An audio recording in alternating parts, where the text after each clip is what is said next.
आईने 8 वर्षांच्या आपल्या चिमुकल्या मुलाला आधी लाडक्या लेकीसारखं सजवलं. काजळ, ओढणी, दागिने घातले. एक रील बनवली. मुलगा चुनरी ओढून व्हिडिओ बनवत होता. असं सहजच आई आणि मुलं खूप खुश दिसत होती, अत्यंत आनंदात होती. पण त्या 2 पोरांना काय माहिती, हा त्यांचा शेवटचा व्हिडिओ आहे. त्यांनी तो व्हिडिओ इंस्टाग्रामवर संध्याकाळी शेअरही केला आणि ठीक काही तासानंतर एका भरलेल्या पाण्याच्या टाकीत उडी मारून चौघांनीही आत्महत्या केली. आत्महत्येच्या आधी 3 दिवस एक सुसाईड नोट लिहून ठेवलेली. माझ्या मृत्यूस माझा छोटा भाऊ, आई आणि भावाची बायको जबाबदार आहेत. वडिलोपार्जित घर होतं. आम्हाला सरकारी घर मंजूर झाल्याने वडिलोपार्जित घरातीलच थोडीशी घरासाठी जागा आम्ही मागत होतो. पण आईने प्रचंड विरोध केला. मला माझं असं घर बांधून दिलं नाही. ज्या घराने आमचं आयुष्य संपवलं, माझा हसता खेळता परिवार कायमचा निघून जातोय, त्या घरापुढेच आमचे अंतिम संस्कार करा, अशी एक सुसाईड नोटही लिहिली. ज्या दिवशी सुसाईड नोट लिहून ठेवलेली त्या दिवशी त्यांनी आत्महत्या केलीच नव्हती.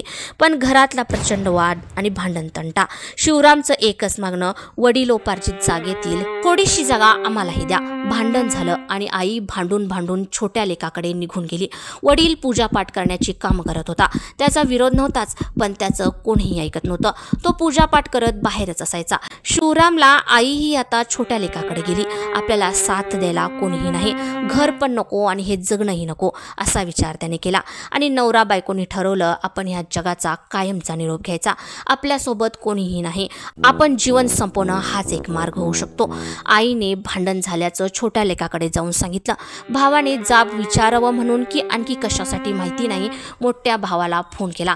दोघांचेही फोन स्विच ऑफ होते. त्याने तेवढा विचार केला नाही. पुढे बऱ्याच वेळा फोन लावूनही फोन उचलत नाहीत म्हणल्यावर शेजाऱ्यांना बघून यायला सांगितलं. शेजारचे बघायला गेले. फक्त शांतता. मुलंही बाहेर येत नव्हती. तेवढ्यात पाण्याच्या टाकीचं टोपण काढलेलं दिसलं आणि आत वाकून बघतात चौघांचाही मृतदेह पाण्यात तरंगत होता. आरडाओरड आणि गोंधळाने अख्खं गाव गोळा झालं.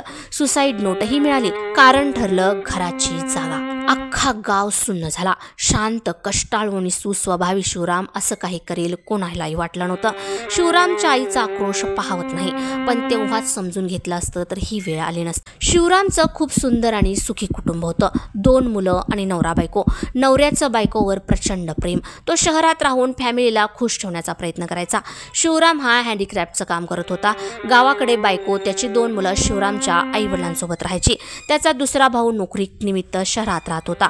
शिवरामने आपल्याला घर बांधून दिलं नाही म्हणून अख्ख्या परिवारासोबत जीव दिला. मुलांचा काय दोष? ज्या मुलांना प्रचंड यातना सहन करून तुम्हीच मोठं केलं आणि त्यांचा जीवही तुम्हीच घेतलात. कदाचित आई वडिलांनी साथ दिली असती तर शिवरामने असं केलंच नसतं. तुम्हाला काय वाटतंय कमेंटमध्ये नक्की सांगा. लाईक, शेअर आणि सबस्क्राईब करायला विसरू नका.